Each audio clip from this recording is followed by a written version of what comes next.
नमस्कार, आदाब, सत श्री अकाल। मैं हूँ आपके साथ रीना खान। आप देख रहे हैं आरके टीवी, आपकी आवाज। ये खबर फिरोजाबाद से। फिरोजाबाद नगर निगम की नवगठित नवनिर्वाचित कार्यकारिणी की प्रथम बैठक आज हुई संपन्न। महापौर कामनी राठौर, नगर विधायक मनीष असीजा, आगरा फिरोजाबाद एमएलसी विजय शिवरे, नगर आयुक्त घनश्याम मीणा सहित वार्डों के समस्त पार्षद रहे मौजूद।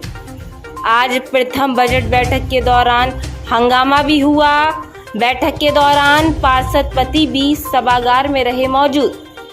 आज प्रथम बैठक के बारे में क्या कहा पार्षद कासिम सिद्दीकी ने और बताया आंखों देखा हाल, देखिए हमारी इस रिपोर्ट में। मेयर साहिबा मुख्य रूप से थी और हमारे माननीय सदर विधायक मनीष असीजा जी भी मौजूद थे। नगर आयुक्त तो हमेशा होते ही हैं और एक एमएलसी साहब थे भारतीय जनता पार्टी से। तो मीटिंग का जो वो था एजेंडा, उसमें बजट की मीटिंग होनी थी साथ में और एक प्रस्ताव की मीटिंग होनी थी।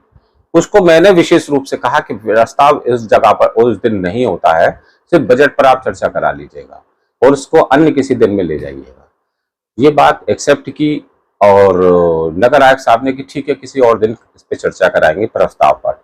लेकिन उसके बावजूद भी 3 ऐसे प्रस्ताव जो इसमें मौजूद थे, उन्होंने जनहित के कह करके पास करने की कोशिश की और बल्कि पास करा ही लिए। ऊधमबाजी ज्यादा हुई।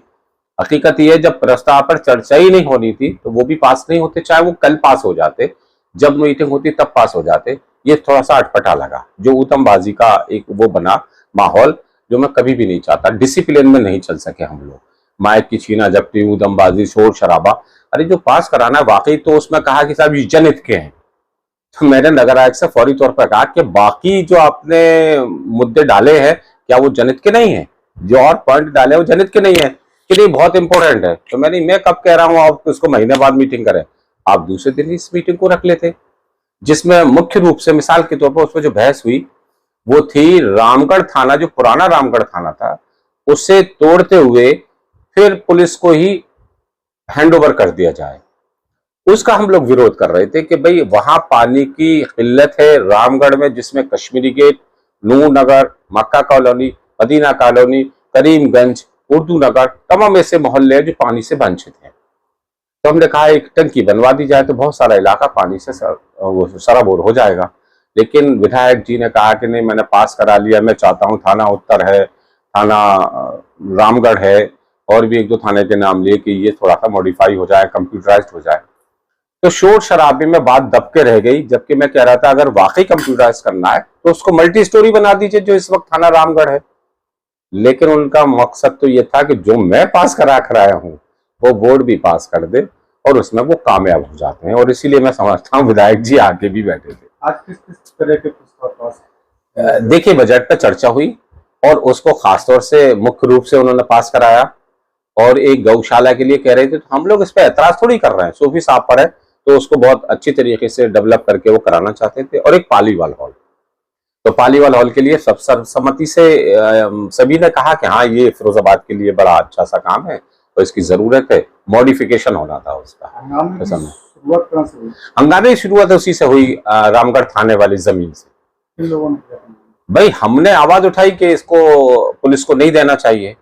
बाकी लोगों ने सिर्फ इसलिए उठाया कि उस पर थोड़ा सा हमारे विधायक जी का हस्तक्षेप था कि वो पास करा कर लाया, थानों की जमीन पर थोड़ा मॉडिफिकेशन करते हुए थाना बन जाए। तो जो भारतीय जनता पार्टी के लोग थे या उनके और सहयोगी लोग थे, उन्होंने जोर जबरदस्ती हंगामा ये करते हुए कहा कि नहीं, पास किया जाए, पास किया जाए। तो ये तो कोई बात नहीं थी। अरे दूसरे का भी दर्द समझो। ये थोड़ी कि आप तादाद में ताकतवर हैं या ज्यादा हैं तो इसका मतलब है जो चाहेंगे वो करेंगे। तो आज तो पहले दिन तो बड़ा अटपटा सा दिन रहा। आज बोर्ड की पहली बैठक हुई, आपको क्या हटके लगा? हटके तो सिर्फ यही लगा कि इससे पहले हमने बोर्ड की बैठक में देखा है तो एकदम से वो नजर आया कि हमारे विधायक जी भी वहां मौजूद थे। जो हमने 5 साल में, इससे पहले जो नूतन राठौड़ थी, भाजपा की गवर्नमेंट थी, सब कुछ था, ये पदन सदस्य होते कभी भी बैठ सकते थे। लेकिन मैंने पहली दफे देखा है, ये थोड़ा सा वो लगा कि विधायक जी इतने बिजी पर्सन है, इतने उसमें और यहाँ बैठे हुए थे, तो ये नयापन था। और बाकी तो सब वही अंदाज था। और एक और अटपटापन मैं आपको बता दूं, जो थोड़ा सा अनडिसिप्लिन सिस्टम था कि वहां पति भी बैठा हुआ है, जो लेडीज जीती हैं, जो निर्वाचित हुई हैं, वो बैठना चाहिए था। तो नगर आयुक्त तो इस पे गैर जिम्मेदारी का सबूत दिया उन्होंने। बल्कि हम इससे पहले जो था बड़ा डिसिप्लिन सिस्टम चलता था, चटखनियां लग जाती थी और उतने ही 70 लोग पार्षद हम बैठते थे और जो महत्वपूर्ण कर्मचारी होते थे वो बैठते थे। लेकिन अब तो अजीब सा हाल था कि वहीं पति भी बैठा हुआ है, जीती हुई निर्वाचित वो भी बैठी हुई है, तमाम और भारतीय जनता पार्टी के लोग गेट पकड़े अंदर आकर के भी बैठ गए। बड़ा अजीब माहौल था जो मैं नहीं समझता। आगे मीटिंग में हम तो इसके लिए आवाज उठाएंगे कि जो निर्वाचित हुई है या हुए हैं वही लोग बैठे और बड़े डिसिप्लिन के साथ वन बाई वन अपनी बात को रखने वाले लोग हों। एक एक करके माइक आए, लोग छीना झपटी करते हैं, बीच बीच में से अपनी बात रखने की कोशिश करते हैं। मैं तो चाहूंगा कि वार्ड वाइज ही आवाज उठाई जाए, जो अपनी बात को रखे, सवाल करे, उसका जवाब भी वापस आए, वो दिखा सके अपने लोगों की आवाज बन करके कि साहब मैंने आपकी आवाज उठाई है। अब भीड़ शोर शराबे में पता नहीं चलता कौन क्या कह रहा है, तो बड़ा ये थोड़ा सा अजीब सा लगा मुझे आज बैठक के बाद आप शहर की जनता से क्या कहना चाहेंगे?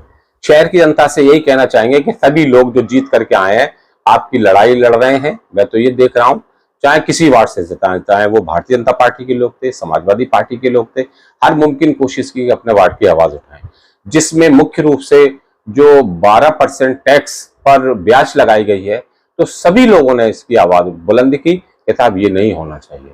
मैंने विशेषकर, और फिर उन्होंने बताया कि नहीं साहब ये गवर्नमेंट की तरफ से ही होता है, बड़ा मुश्किल है इसका हट पाना।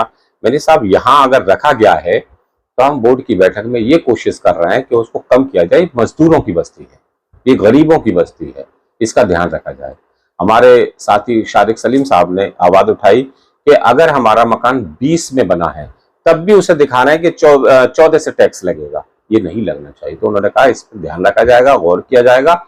ये तमाम ऐसे मुद्दे थे तो हम लोगों ने बड़ी प्रमुखता से उठाया जो शहर वासियों के हक में बेहतर साबित हो। और मैंने अपने जो डलाव घर है हुसैनी मोहल्ले का, उसके लिए बहुत गुस्से में बात की नगर आयुक्त साहब से। गुस्सा मुझे इसलिए था कि वहां किसी की मौत भी हो सकती है, रोड बहुत छोटा सा रह गया है, कूड़ेदान है, जबकि सुप्रीम कोर्ट ने, एनजीटी ने बाकायदगी से उस पर एक नोटिस लिया है कि कूड़ा करकट रोडों पर नहीं होना चाहिए। उसके बावजूद भी नगर आयुक्त के कान पे जू नहीं रह गया है। उनके अधीनस्थ अधिकारी जो कंस्ट्रक्शन विभाग के हैं उनके कान पे जू नहीं रह गया है। तो मैंने नाराजगी का इजहार करते हुए वहां थोड़े से आवाज को बुलंद करके गुस्से की हालत में ही कहा कि आपको वो नजर नहीं आता है, आसपाबाद पटरी के ताल्लुक से तो आप बात कर रहे हैं, वहां पानी भरा होता है, लेकिन यहाँ लोग गिर सकते हैं, मर सकते हैं, नाला करीब है, जब बारिश में वो बिल्कुल जगह एकदम पता ही नहीं चलता गड्ढा कहाँ पर है और नाला कहाँ पर है, तमाम लोग गिर जाते हैं। इससे पिछली दफा एक कार उसमें घुस गई थी, उसमें बच्चे भी मौजूद थे। तो ये बड़े अफसोस की बात है।